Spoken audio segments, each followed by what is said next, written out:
পন্ড মাছৰ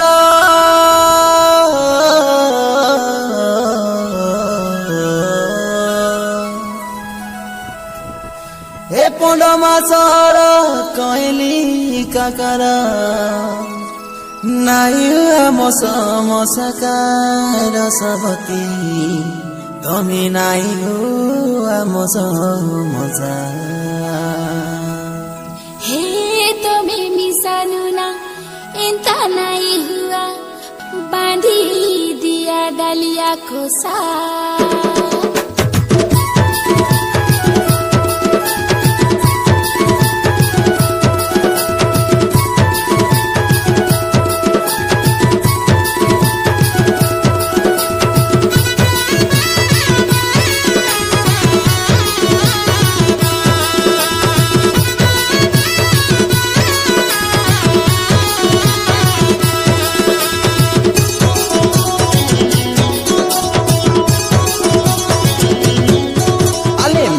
লগে চনে বসারে রসবতী।